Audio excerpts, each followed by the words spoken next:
Vous êtes sur la RTG, mesdames et messieurs. Merci de nous choisir pour vous informer les titres du journal. Le directeur général de la police nationale poursuit sa tournée à l'intérieur du pays. Il est essentiellement question pour lui de s'assurer de la protection et de la libre circulation des citoyens et de leurs biens. Les échos dans ce journal. Dans notre grand format de ce soir, nous ferons un saut au tout premier village des Sako, village millénaire situé au bord de la mare Fanko, appelé Oudumakoro. Il est à plus de 600 km de Conakry. À la fin de cette édition, nous braquerons nos projecteurs sur le mégatube Femme d'Afrique, communément appelé Farafina Mousolou, une œuvre de Hadja Oumou Djoubate qui a conquis les cœurs des mélomanes à travers le monde. C'est tout pour le sommaire. Encore une fois, bonsoir et bienvenue à tous. Le garde des Sceaux, ministre de la Justice et des Droits de l'Homme, s'active d'arrache-pied pour le bon fonctionnement du tribunal du travail. Le tribunal vient d'être doté d'assesseurs par arrêté. Tous ont prêté serment et doivent désormais siéger aux côtés des magistrats pour statuer en matière de litige social. Kernoy Nusaba. 9 nouveaux assesseurs du tribunal du travail prêtent serment. Cette cérémonie solennelle, deuxième du genre, concerne cette fois 8 assesseurs employeurs et un autre représentant des travailleurs. Ce rituel vise à garantir la parité entre ces entités sociales dans cette juridiction compétente en matière sociale. Un équilibre qui va aider dans la délibération. Le tribunal ne peut statuer sans la présence des assesseurs employés, des assesseurs travailleurs, et dont 2 de chaque. Et raison pour laquelle le tribunal attache du prix à cela. Et autrefois, il y a eu une prestation de serment qui concernait en tout 12 assesseurs. Et il y avait un assesseur qui était absent. Et les 11 assesseurs ont prêté serment et aujourd'hui 9 assesseurs ont prêté serment, dont 8 assesseurs employeurs, parce qu'il fallait respecter la parité. Les assesseurs employeurs des travailleurs apportent une connaissance précieuse des pratiques professionnelles, des conventions collectives, des réalités économiques et sociales. Ils permettent aux magistrats de mieux comprendre les spécificités de chaque secteur, les difficultés rencontrées par les travailleurs et les employeurs et les enjeux propres à chaque entreprise. L'impartialité des assesseurs aux côtés des professionnels de la justice vise à équilibrer les décisions dans les relations de travail. Le tribunal du travail était tombé dans une léthargie qui faisait que son fonctionnement était sinon ralenti, mais tout à fait impacté négativement. Lorsque je suis venu à la tête du département, mon premier souci donc a été de remettre le tribunal sur le droit chemin et pour ce faire le doter de tout ce qui lui manquait. Cet arrêté donc vient conclure, ou plutôt vient remplir un vide qui existait pour permettre au tribunal du travail de fonctionner. Cela se doit. Nous réaffirmons notre engagement dans le cadre de l'établissement et de la promotion d'une justice sociale pour pouvoir faire en sorte que toute la population guinéenne puisse avoir les fruits des retombées du travail décent. Ce serment renforce le rôle du tribunal dans la justice sociale en Guinée. Cette parité concourt à la facilitation dans la résolution des conflits sociaux visant à promouvoir un travail décent. Comment assurer la sécurité des personnes et de leurs biens dans la région administrative de Zérékoré? La question est au cœur des échanges entre le directeur général de la police nationale et les forces de défense et de sécurité basées dans la localité. Engagé dans une série de rencontres avec ses compagnons d'armes, il cherche à identifier les défis sécuritaires et à proposer des solutions adaptées. Colonel Morikaba, adjudant Ibrahima Conté. Zérékoré, l'une de 7 régions administratives de la Guinée, abrite une population de plus de 2 millions d'habitants. La sécurité de ses citoyens est une préoccupation majeure pour les autorités du CNRD ainsi que pour les instances régionales, préfectorales et locales. Profitant de la présence du directeur général de la police nationale dans la ville, ces autorités lui ont exposé les problèmes sécuritaires rencontrés sur le terrain. Nos frontières, tout au long du corridor, il faut se le dire qu'il y a la porosité à ce niveau.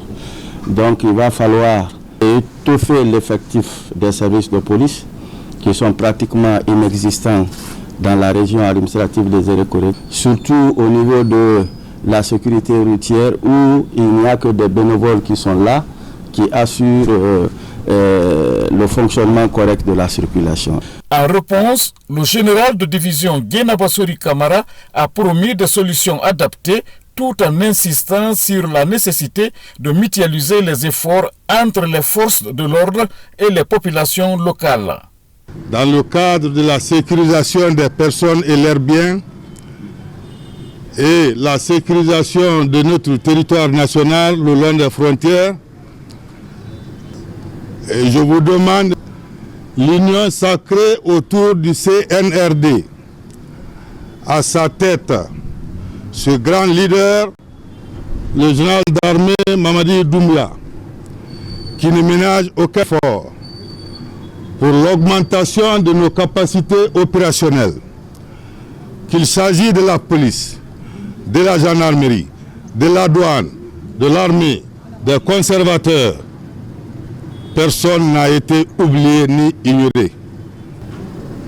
Donc, nous devrons tous se donner la main comme un seul homme, les forces de défense et de sécurité de la République de Guinée, pour défendre l'intégrité du territoire national, sécuriser nos populations et leurs biens.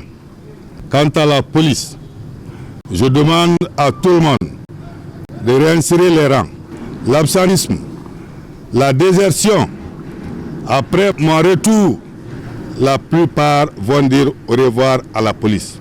Il fallait que je sois sur le terrain, faire mon contrôle moi-même. Je ne trouverai personne. La surveillance des frontières guinéennes constitue également une priorité pour le directeur général de la police nationale. Dans ce cadre, il s'est rendu successivement au poste frontalier de Nzo à la frontière avec la Côte d'Ivoire et de Guéké à la frontière avec le Libéria afin d'évaluer la situation sécuritaire et renforcer les dispositifs en place.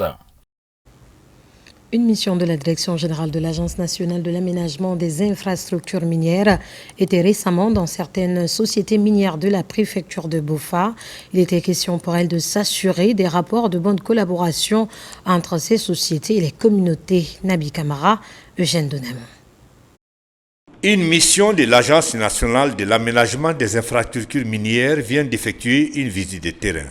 C'était pour se faire une idée précise sur le processus de développement à vocation sociale et s'assurer du niveau de traitement des communautés selon les conventions minières. La mission était conduite par la chef du département relations communautaires à la direction générale de l'ANAIM. Le but principal aujourd'hui, c'est de voir réellement le climat de convivialité entre nos sociétés et les communautés les plus impactées dans les zones minières.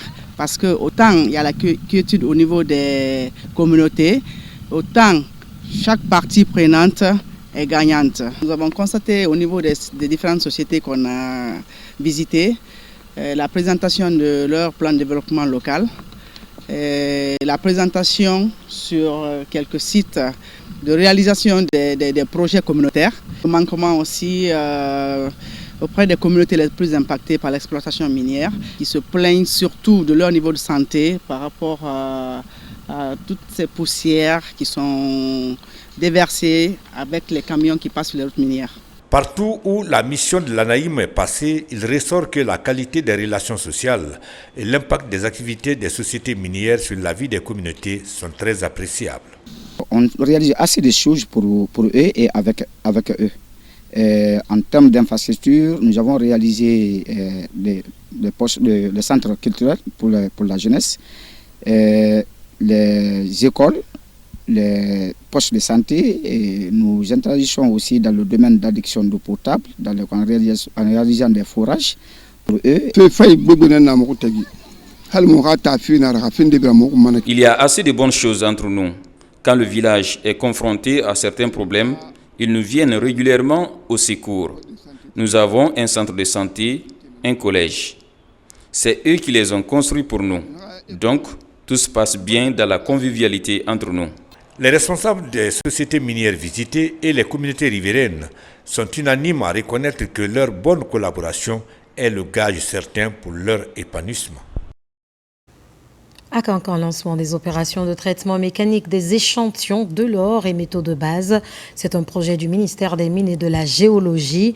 Une première depuis Belle-Lurette. On en sait un peu plus avec Elash Bangali Fofana, notre correspondant basé sur place. La région de la savane guinéenne, une région aux immenses richesses minières, surtout aurifères. La présence de plusieurs sociétés aurifères évoluant dans la région depuis quelques années n'a jamais amené les autorités d'alors à décider de la mise en place ici d'un laboratoire d'analyse et de traitement des échantillons de nos ressources minières. La mise en place de ce laboratoire, dont le lancement des opérations de traitement mécanique des échantillons de l'or et métaux de base, a mobilisé ce beau monde ici à Cancan, dans le secteur de Dalabani, répond à ce souci. Grâce à son leadership éclairé de M. le Président, à l'accompagnement constant de M. le ministre Bounassila, nous avons pu entamer ce projet ambitieux, transformant progressivement le rêve en réalité, qui représente pour nous un levier essentiel pour l'avenir économique de notre pays en termes de connaissances et de maîtrise de la qualité de nos minéraux destinés au marché étranger. Le lancement des opérations de ce nouveau laboratoire a été marqué par une forte mobilisation des étudiants des filières biologie, chimie et biochimie de l'Université Julius Nyerere de Cancan sous la conduite du recteur et de ses proches collaborateurs. Nous informons que nos étudiants sont d'emblée acceptés ici. Ils sont acceptés d'office. Elle dit que les étudiants, quand ils viennent pour le stage, on leur donne le stage. Ceux-là qui vont se montrer très brillants seront retenus, au lieu qu'on cherche ailleurs. On avait besoin de ça. On partait ailleurs pour le traitement de nos échantillons.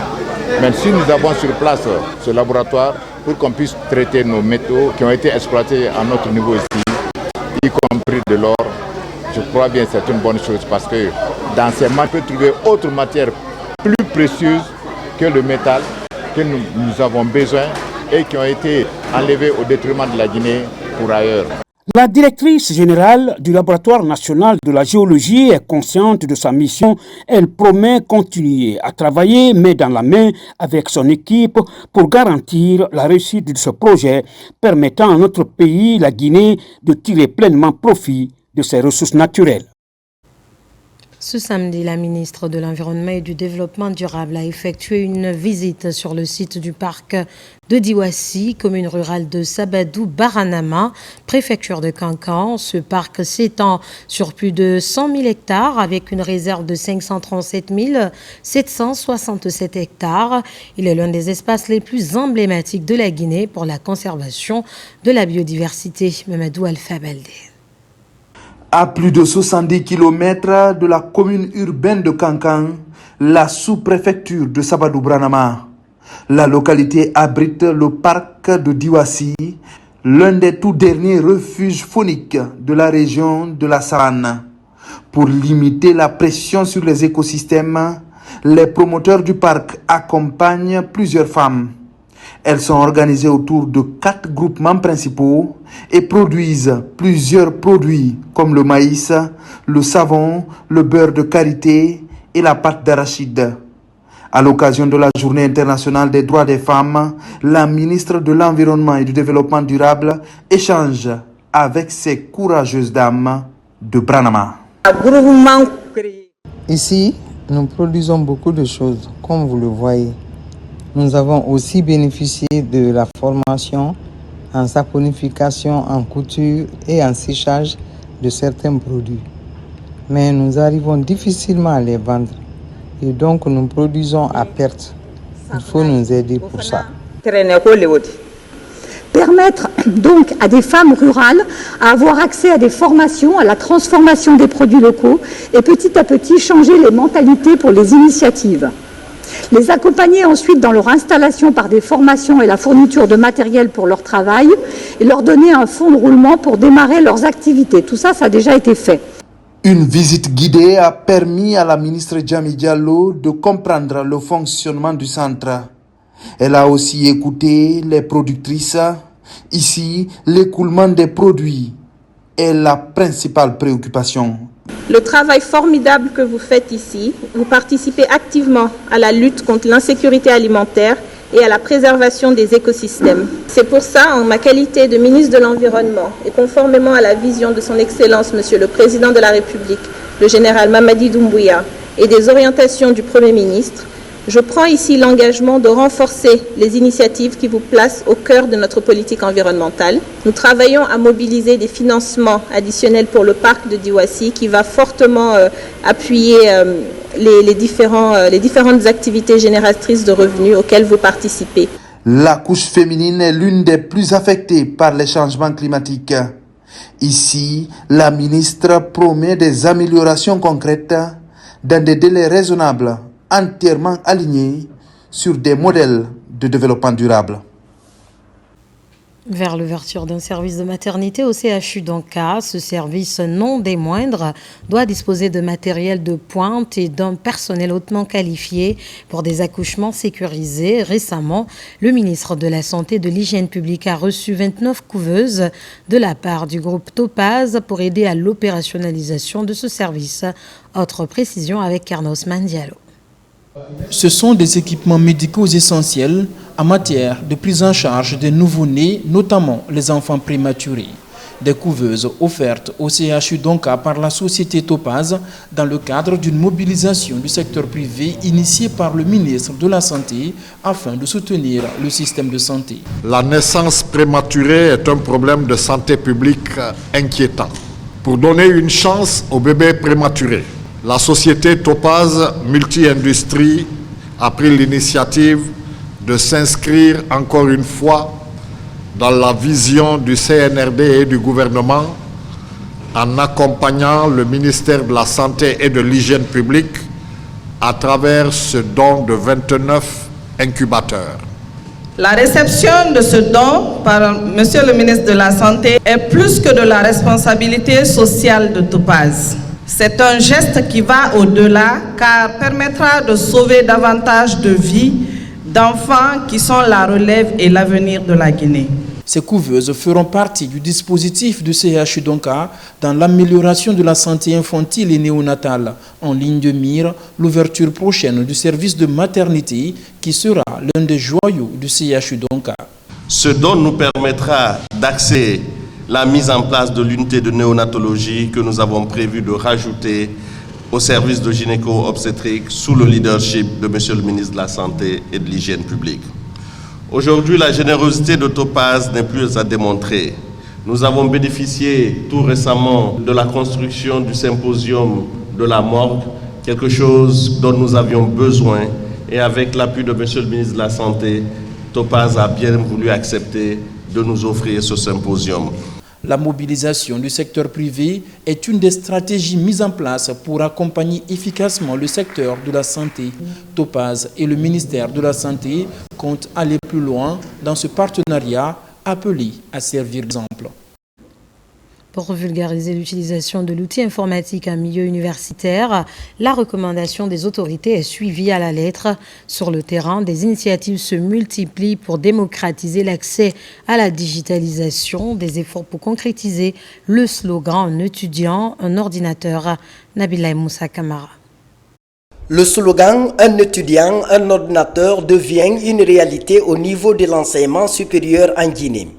Les encadreurs de cette institution d'enseignement privé mettent à la disposition des étudiants des outils informatiques, un soutien pédagogique pour permettre aux étudiants de s'adapter aux défis du moment. Nous entendons derrière cela un moyen pour mettre nos étudiants en phase avec l'évolution du milieu professionnel, qui est un milieu qui est aujourd'hui très dynamique et très digitalisé. Et lorsque vous formez des étudiants et que vous les mettez sur le marché de l'emploi et qui n'ont pas la base dans l'usage de l'outil que les entreprises, des organisations utilisent, c'est vraiment à ce jour regrettable. Un étudiant après l'université ne doit plus chercher un centre informatique pour apprendre l'informatique. Cette cérémonie de remise des kits informatiques est mise à profit par les responsables de Sherbrooke pour décerner les prix d'assiduité aux étudiants. Je tiens à remercier la direction pour cette initiative qui nous rend la vie facile et nous permet de mieux faire nos recherches et de mieux préparer nos cours, de mieux s'organiser. Je suis vraiment contente aujourd'hui. Je tiens vraiment à remercier l'université pour ça. Les outils informatiques constituent un outil de travail aujourd'hui et comme vous pouvez le constater, tout le monde n'a pas les moyens de se payer un ordinateur. Certes, ce n'est pas une raison, mais je pense aussi que c'est un facteur motivateur pour l'étudiant parce que le monde d'aujourd'hui, rien ne se passe sans l'outil informatique. Le matériel informatique en milieu universitaire occupe une place importante au niveau des méthodes pédagogiques. Dans cette édition, nous nous intéressons au tout premier village des Sako. Ce village millénaire situé au bord de la mare Fanko s'appelle Oudumakoro. C'est dans Mandiana, à plus de 600 km de Conakry. Comment ce village est-il créé? Quelles sont ses potentialités agricoles? Voyons tout cela dans ce grand format que nous propose notre reporter Moussa Komara. C'est le tout premier village des Sako, Oudumakoro. Une contrée de grande richesse située à 7 km de Kinyeran, une des communes rurales de Mandiana. Le village a été fondé par 4 frères il y a plus de 800 ans. Bouri Sako, Laï Sako, Faramoussa Sako et Mamadi Sako étaient tous des guerriers et des chasseurs venus de l'Est, précisément du Mali. Et c'est là-bas qu'il leur a été demandé de descendre vers l'Ouest où ils trouveront une mare pour s'installer. Ça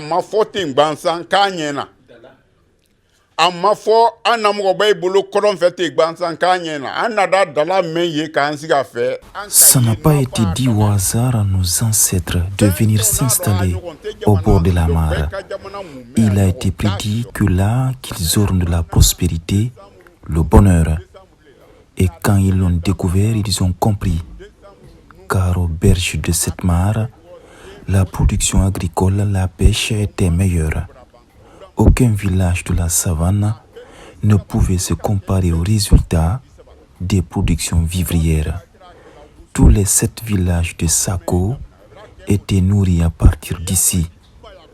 Donc Oudumakoro est une terre de prospérité. Cette mare sacrée Fanko, longue de 2 km, faisait la fierté de ces villages. Sur sa berge fertile, chaque famille a un périmètre pour la culture maraîchère. Tous les gens, des retrouvailles étaient organisées autour pour pêcher des poissons. Mais à cause du tarissement, ces moments de fête et de joie sont abandonnés aux grandes dames des habitants. L'eau ne dure plus dans la mare et le poisson vient à cause de l'eau. À notre enfance, nous venions pêcher ici au mois de mai. Si vous voyez que je dodeline de la tête, notre mare sacrée Fanko ne donne plus.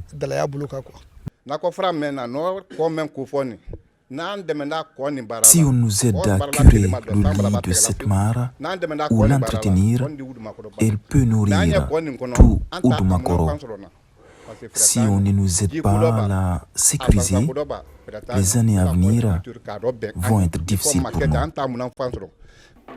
Oudumakoro, village primitif de Sako, garde encore des secrets de la tradition, à l'image de ces crieurs publics qui fait le tour du village pour annoncer des nouvelles ou des messages du patriarche. Une richesse culturelle aussi importante, la danse de la calebasse des jeunes filles, une danse qui se fait à l'honneur des étrangers. Majoritairement jeune de par sa population, cette bourgade manque d'eau potable et d'espace de loisirs. Ainsi, dans le village, les classes sont parfois fermées pour manque d'enseignants, alors que le village présente des candidats à l'examen d'entrée en 7e année. Moi, j'ai 3 enfants qui doivent faire l'examen cette année dans cette école. Mais comment ils seront admis s'il n'y a pas cours? Aidez-nous à avoir des enseignants. On souffre. Quand je viens regarder le bâtiment, je viens regarder l'école est fermée, j'ai les larmes aux yeux. Parce que nous, on vient de là. Sans ça, nous ne serions jamais en France. Sans ça, je ne parlerai jamais devant vous. Donc je me bats tous les jours pour que ce village se lève. Khalil aide les femmes du village. Khalil aime son village. C'est le seul espoir de notre village. Nous demandons aux autres fils de se joindre à lui. Il a dit qu'il va faire un foyer des jeunes. C'est un patriote. Il le fera. Autre difficulté à Oudumakoro, le manque d'infrastructures juvéniles. Sur ce site, les habitants espèrent construire un foyer de jeunesse pour limiter l'exode rural et la fuite des cerveaux. Mais les moyens sont limités. Des agrégats sont mobilisés en attendant de l'aide. Ces fils ressortissants devenus le symbole de l'empathie s'engagent à bâtir un centre multifonctionnel où la jeunesse pourrait s'épanouir. Je ferai ce que je veux et je cherche toujours aussi d'être accompagné de mes propres fonds. Et dans les 12 mois à venir, je veux commencer ce projet. Donc je veux que l'année prochaine, quand nous serons là, soit le projet est terminé, ou soit nous sommes à un niveau bien avancé. Ce village historique des Sako, avec son riche patrimoine culturel et sa plaine abondante, a besoin d'un soutien fort à tous les niveaux pour sauver sa mare sacrée et l'éducation des enfants bafoués pour faute d'enseignants. Et puis cette action du chef de l'État en faveur de la notabilité de Dinguiraye. Il s'agit d'une enveloppe symbolique qui a été remise aux sages et fidèles pour les accompagner en cette période de Ramadan. La remise a été marquée par une cérémonie de lecture du Saint-Coran pour la réussite de la transition en cours. Ibrahima Oulé Fofana, reportage. Ramadan, un mois de pénitence, mais aussi une période propice d'offrande aux jeûneurs. Dans la ville religieuse de Dinguiraye, la notabilité a bénéficié d'un geste du président de la République. Ici, à la Grande Mosquée, cette forte délégation est venue transmettre les chaleureux messages du chef de l'État. On est venu présenter le déjeuner que M. le Président de la République, le général Mamadi Doumbouya, nous a confié pour venir remettre aux sages de Dinguiraye. Alors on a été très bien reçus ici à Dinguiraye, agréablement. Ils sont tous contents de bien recevoir ce message. Et ils ont prié pour le général Mamadi Doumbouya, pour le pays et pour toute la population, pour la paix, la cohésion et surtout l'entente. Ce geste symbolique du président général Mamadi Doumbouya réconforte les sages. Ici, des prières et bénédictions se sont multipliées en sa faveur et de la stabilité en Guinée.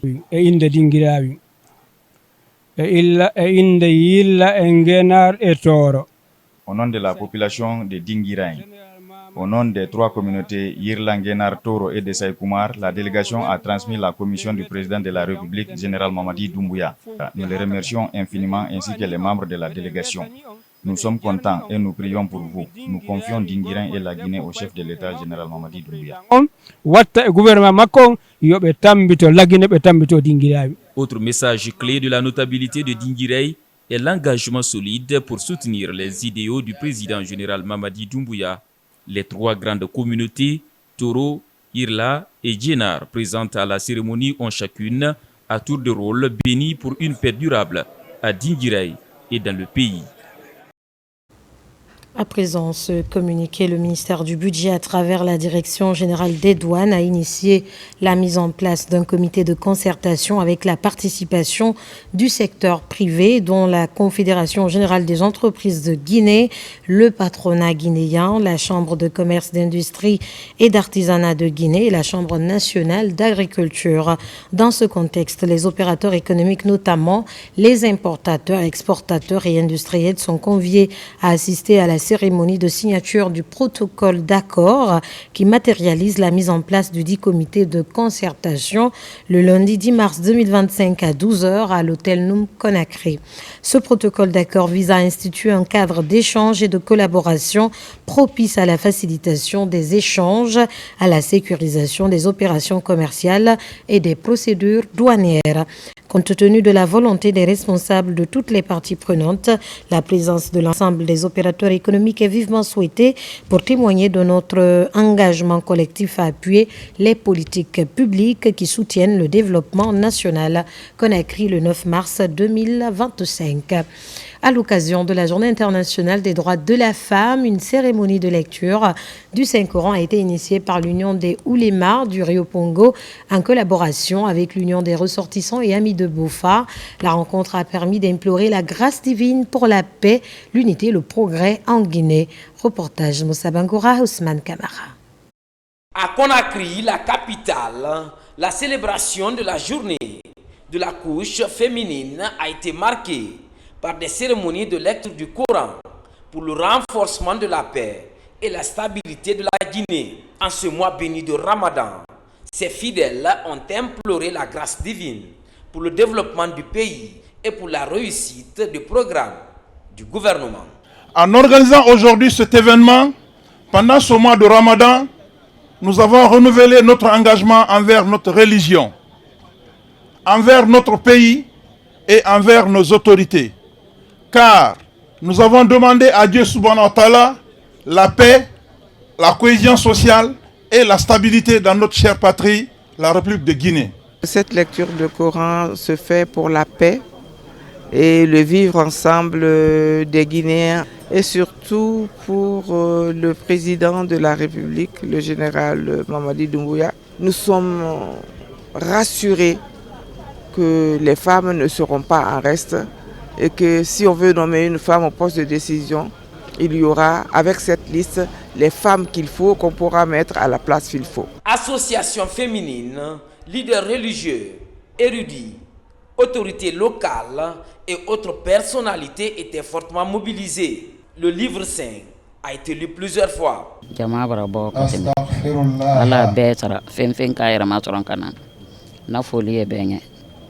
Ala albe fe kalai madema alama amademena ala lakanda ka kisa juluma ka ala kara jusala la kara la mola dian blala ala sen kaira masoron kana na foli albenye nyal be fola. Le Ramadan est un mois de pénitence, de prière, de lecture de Saint-Coran, de l'aumône, de rassemblement et de paix.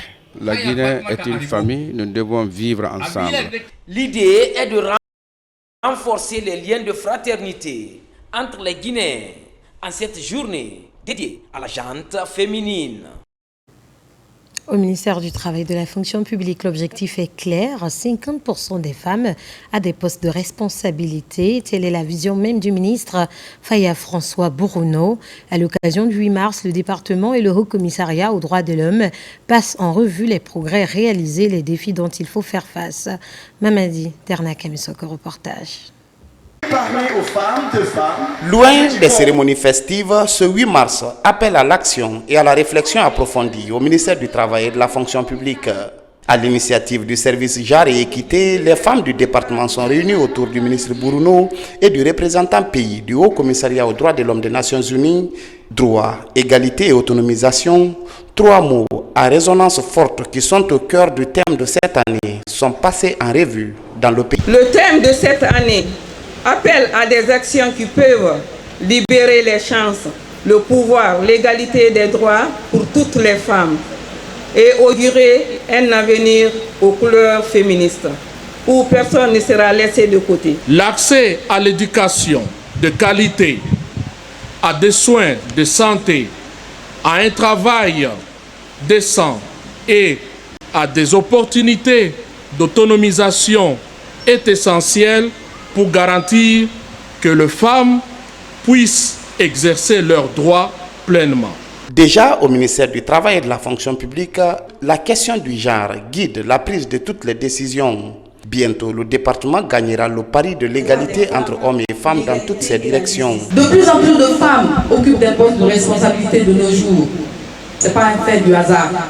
Les nouvelles autorités, en l'occurrence Monsieur le Président de la République, notre ministre du Travail et de la Fonction publique, continue de croire à la femme. De par mon expérience personnelle, Monsieur le ministre n'arrête pas. Il croit à nous. Il croit à ce que nous pouvons apporter comme changement. Il veut qu'on mette de l'accent sur notre développement personnel. Je crois que ce ministère doit tout faire pour réussir le pari de 50-50 des postes de responsabilité entre hommes et femmes. Nous avons fait beaucoup d'efforts. Aujourd'hui, je pense pour 80% des directions, c'est l'égalité parfaite. Cet espace d'échange et d'expression offert à ces administratrices aura le mérite de rappeler le rôle essentiel que la femme guinéenne doit jouer en cette période de remobilisation pour la reconstruction du pays. Nous ne changeons pas de sujet ce soir. Nous braquons nos projecteurs sur les femmes qui sont au cœur du progrès scientifique en Guinée, une initiative du Centre d'innovation et de la recherche pour le développement et l'Université de Sanfonia. Marouane Kamara, Fodé Kamara. À l'occasion de la Journée internationale des droits des femmes célébrée cette année sous le slogan « Droit, égalité et autonomisation des femmes », le CIRD, avec ses partenaires techniques et financiers, a organisé une conférence débat sur le thème « La contribution des femmes au développement socio-économique de la Guinée ». Aujourd'hui, nous nous réunissons pour célébrer les femmes guinéennes, africaines et du monde entier, qui depuis toujours ont lutté pour leur reconnaissance, leur liberté et leur contribution au développement de nos sociétés. Mais nous nous retrouvons surtout ce matin pour réfléchir ensemble à l'avenir que nous voulons bâtir pour les générations futures. Nous avons élaboré une approche novatrice, basée sur le fonctionnement par les projets, une dynamique qui permettrait de structurer et d'optimiser la contribution de notre institution aux objectifs du développement socio-économique de notre pays.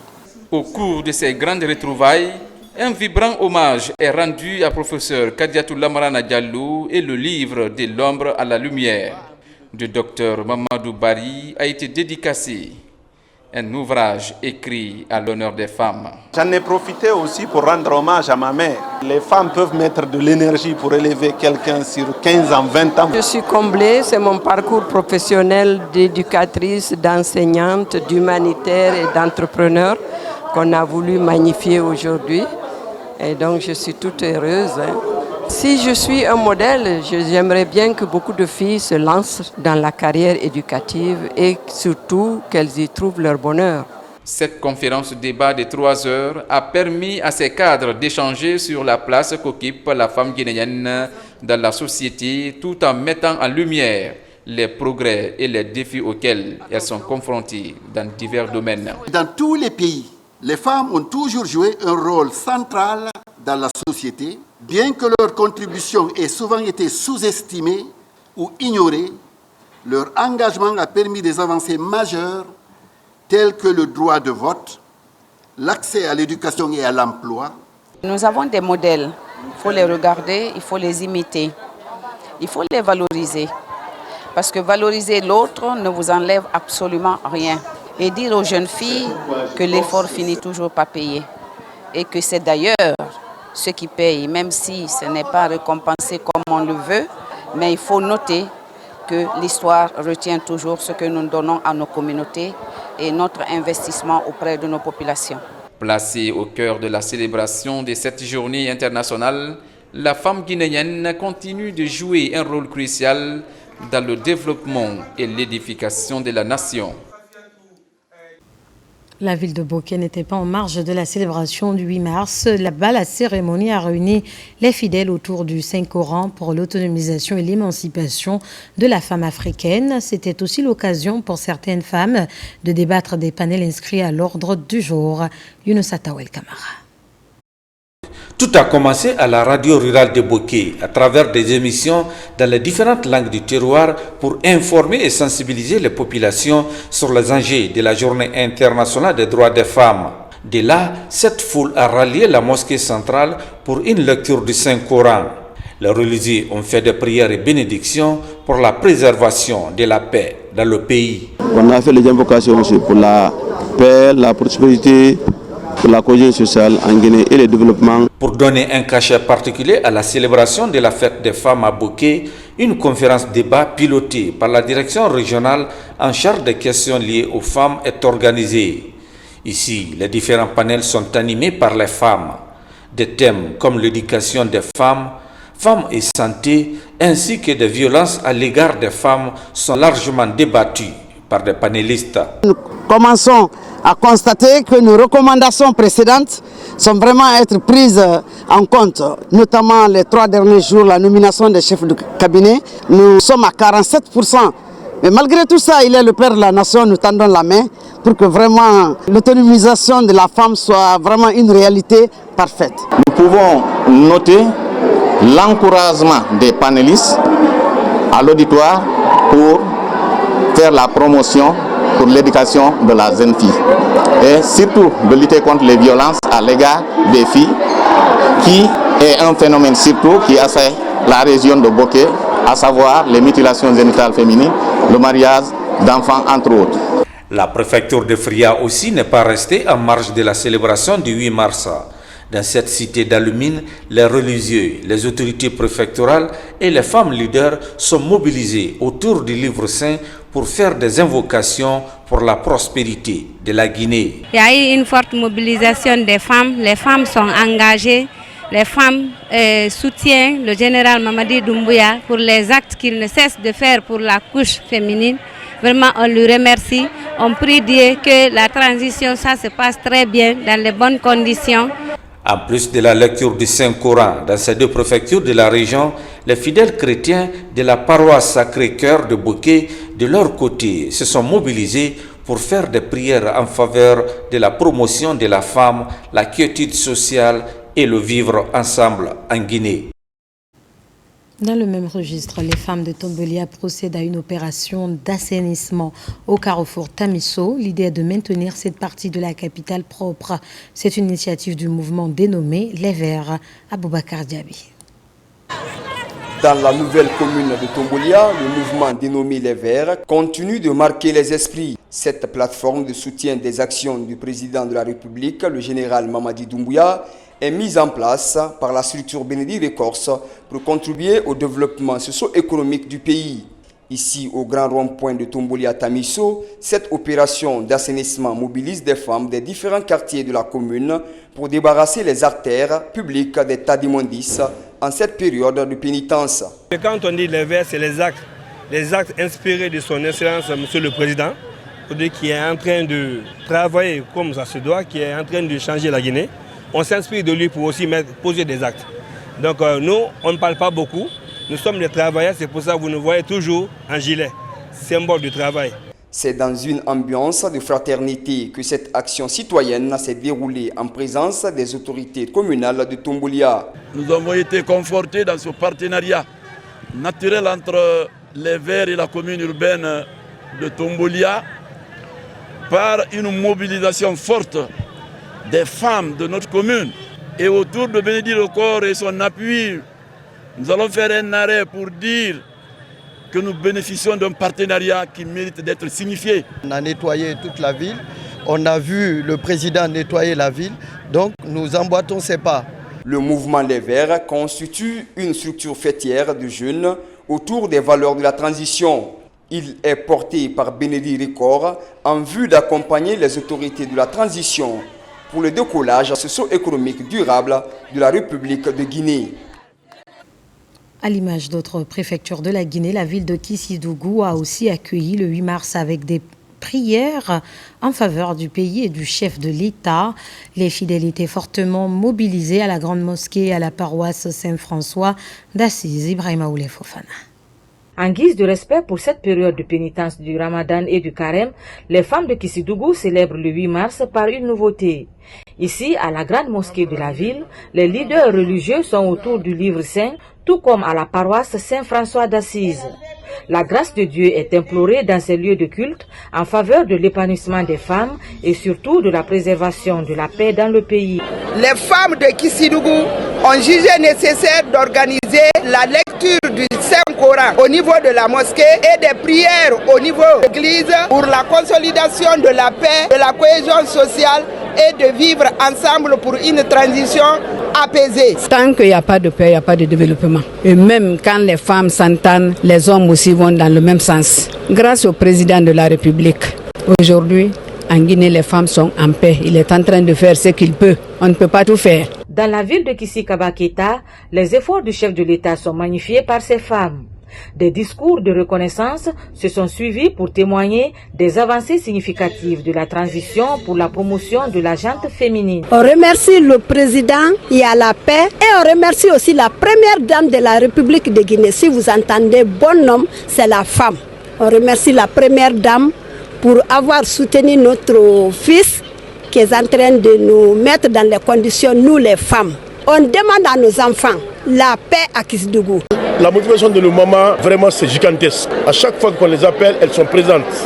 Donc, c'est le lieu et le moment de profiter de l'occasion, de les remercier, de continuer à prier pour Kissidougou et de continuer à prier pour nos chefs de l'État, le président de la République, le général Mamadi Doumbouya, et de prier pour toute la Guinée. Ces différentes rencontres religieuses ont été sanctionnées par la remise des repas copieux aux fidèles musulmans et chrétiens. Un rendez-vous de communion où les droits des femmes sont défendus avec des réflexions allant dans le sens du renforcement du tissu social à Kissi-Faramaya.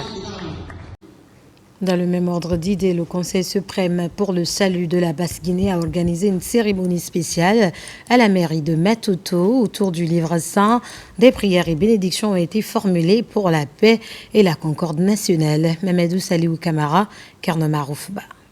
Pour marquer la journée internationale des droits des femmes, le Conseil suprême pour le salut de la Basse-Guinée, Kozabaka, a initié une série d'activités à la mairie de Matoto. Contrairement aux festivités habituelles, les femmes de Kozabak ont consacré cette journée à une vaste opération d'assainissement dans cette municipalité. Une lecture de Saint-Coran est aussi organisée dans le but d'implorer la grâce divine pour la paix et la cohésion sociale en Guinée. Les femmes du Kozabak, elles ont commencé cette activité du 8 mars par assainir, n'est-ce pas, les mosquées, assainir, n'est-ce pas, les quartiers, pour expliquer à tout le monde, au-delà des activités festives, mais aussi il y a la contribution de cette femme qui a le souci d'accompagner quand même la nation. À travers ces actions, les femmes de Kozabak ont démontré qu'au-delà de la célébration, le 8 mars peut être une opportunité pour servir les communautés et promouvoir les valeurs essentielles.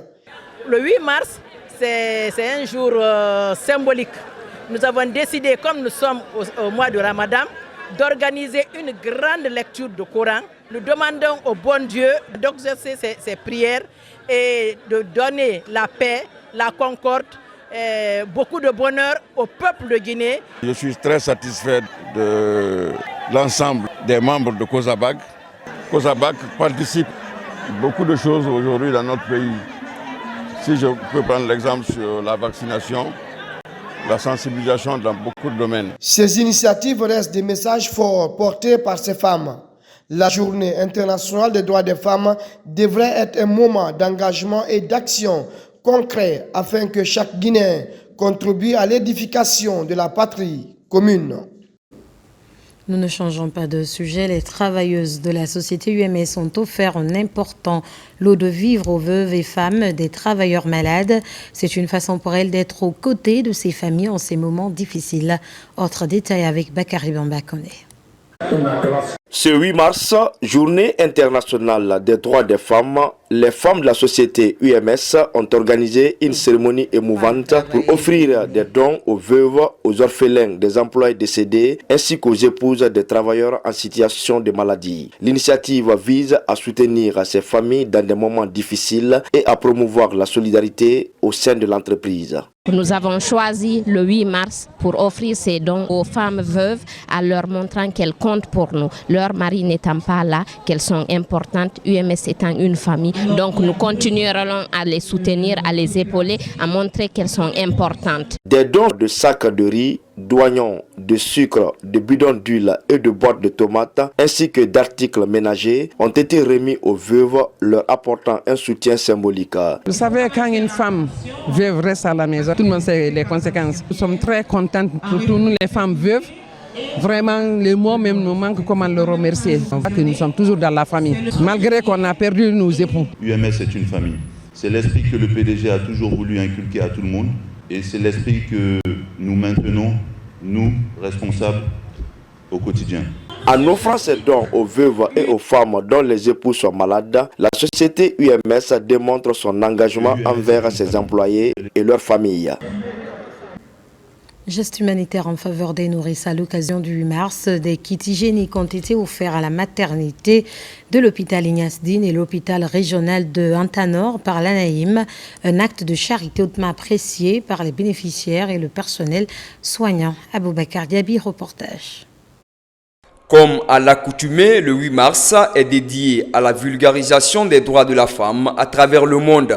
Cette année, il est célébré par la Direction générale de l'Agence nationale d'aménagement des infrastructures minières ANAIM et son personnel essentiellement composé de femmes sur fond de lutte contre la mortalité maternelle et infantile en Guinée. Ici, à la maternité de l'hôpital Ignace Dine et Antanor, l'ANAIM apporte son assistance à ces femmes et leurs enfants. C'est un coup de pouce constitué d'un important lot de matériel hygiénique. Nous sommes émus à plus d'un titre, en ce sens que le don vient à point nommé, puisque déjà le gouvernement prône en faveur de la santé de la femme et de l'enfant.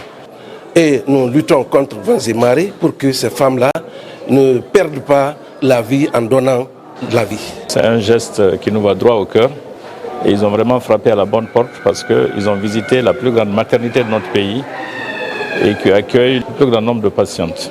Je suis très heureux que l'ANAIM pense à l'hôpital régional de Conakry. C'est une réelle joie pour tous les travailleurs de l'hôpital, surtout les femmes de la maternité, que leur vocation est de donner la vie et que l'ANAIM pense à elles ce matin ne peut être que salutaire. Ce geste de charité vise à promouvoir la santé publique, notamment celle infantile.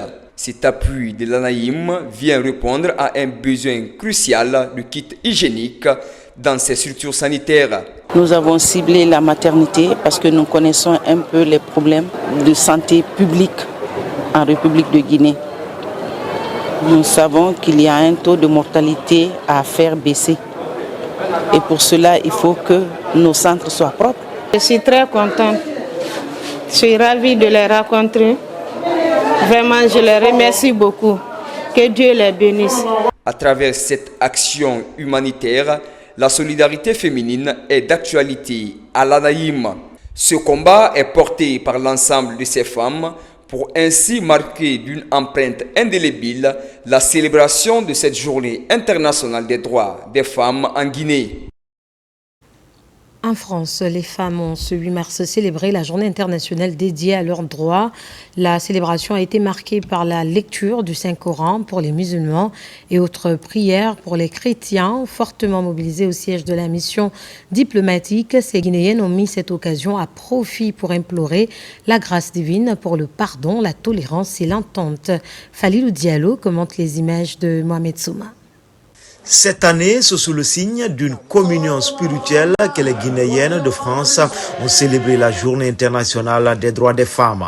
Une journée qui coïncide avec le Ramadan musulman et le carême chrétien. Nous avons décidé de placer cette journée sous le signe de la prière en organisant une lecture du Coran par les musulmans et des prières par des chrétiens pour la paix, l'unité nationale en Guinée et de la réussite de la transition sous la conduite du général Mamadi Doumbouya. Il était important de faire converger ces deux opinions, se rassembler dans un esprit fédérateur pour qu'ensemble nous puissions prier d'abord pour nos femmes, nos mamans et nos sœurs qui représentent un symbole magnifique pour notre société. Pour les musulmans, le livre saint a été lu plusieurs fois et des bénédictions dites pour l'émancipation de la couche féminine et la réussite de la transition. Même ferveur religieuse du côté des fidèles chrétiens où des prières ont été faites pour la cohésion sociale en Guinée. En nous appelant de venir faire la lecture du Saint-Coran, la totalité du Saint-Coran, y compris le Souratou Yassine, pour le pays, en même temps pour nos autorités qui nous dirigent actuellement. Merci à tous et celles qui travaillent pour le développement de la Guinée. Je voulais dire merci au président Mamadi Doumbouya, qui juste maintenant est en train de se battre pour que la Guinée soit debout. En plus de cette retraite religieuse et prière collective, le 8 mars, c'est aussi l'occasion d'évaluer le chemin parcouru en faveur de l'autonomisation féminine, mais surtout identifier les défis qui entravent l'émancipation de la femme. Coup de projecteur ce soir sur le tube Femmes d'Afrique, communément appelé Farafina Mossolou, une œuvre qui a conquis les cœurs des mélomanes à travers le monde, particulièrement les femmes. L'auteur de ce tube, Hadja Oumou Dioubate, diva de la musique populaire africaine, revient sur la genèse de ce morceau qui rend hommage aux actions héroïques de la jeune féminine en Afrique. Noumoso Yakite, Mekene Moussa Kamara.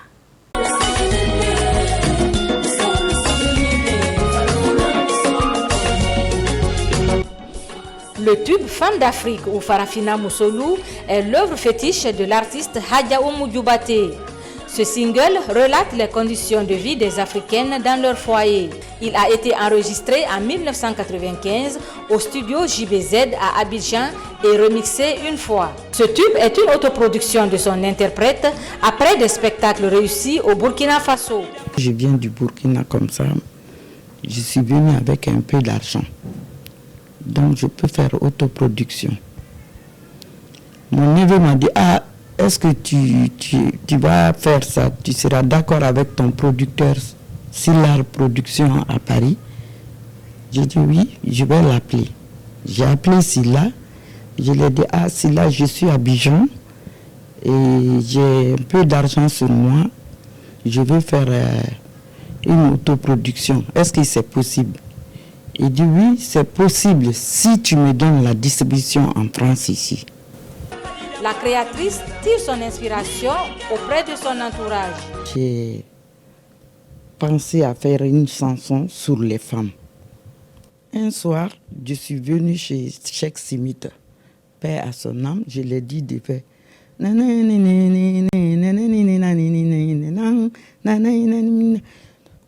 Au fait, Femme d'Afrique est venue dans Sarat et Folabeng. Quand il a joué ça, moi j'ai dit Moussolu Segenin, Moussolu Segeninde, Moussolu Segeninde, Farafina Moussolu Toroni. C'est comme ça on a commencé petit à petit. Entre-temps, on m'a appelé encore Ibrahim Djiga, un journaliste burkinabé pour le festival FESPACO.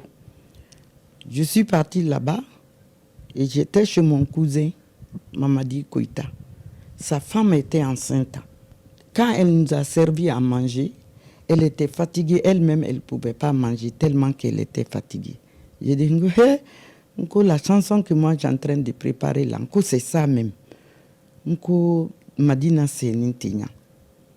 Là, quand je suis revenu à Abidjan, j'ai rajouté Mousso Manakonota, Hankasi Karo Konondoro, le jour que tu vas accoucher, c'est ce jour-là que tu vas dire, demain Konoroni, Adike comme on le dit, Adike Fato le dit, tu sais pas. Donc, j'ai mis ça dedans. Quand j'étais à Abidjan là-bas aussi, en pleine répétition, on m'a appelé que le grand frère de Tiranké Sidimé est décédé. Il a fait le foot à 14 heures, qu'il a fait une crise sur le terrain là-bas, qu'on l'a amené à l'hôpital, qu'il est décédé. J'ai rajouté ça aussi. On connaît télé d'Umbora, c'est l'ifana télé d'Umbarabo. Anyandeni nous korosi aikana tolunke la haula télé koro. Et ma voisine à Bobo Gulasso, on m'a appelé aussi ko dem fanambrawa jiwero. Fulunkono jiro Bobo Gulasso. J'ai rajouté ça aussi. Parce que c'est comme ça que j'ai chanté Femme d'Afrique. Le succès de l'œuvre a dépassé l'entendement de son auteur. Ça fait plaisir que tu entends ton travail un peu partout dans le monde. Et partout, quand c'est la fête des femmes, c'est Femme d'Afrique qu'on met. Parce que ça parle toutes les difficultés des femmes. Donc si ça prend d'ampleur comme ça ne me fait que réjouir. Moi-même, je ne pensais pas que ça allait partir loin comme ça. Ce tube a permis à Hadja Oumou d'avoir plusieurs prix et distinctions honorifiques. Il est très consommé pendant les festivités du mois des femmes qui se tient chaque 8 mars. Grâce à ce titre, l'artiste est choisi par le comité d'organisation de la 17e édition des 72 heures du livre comme l'icône majeure de ce rendez-vous littéraire. La puissance féminine est le thème de ce salon. C'est la fin de ce journal. Merci de votre fidélité à la RTG. L'actualité se poursuit sur le www.rtgguinée.info. Guinée, notre paradis, terre de richesse, d'opportunités et d'innovation. Bonsoir et à bientôt.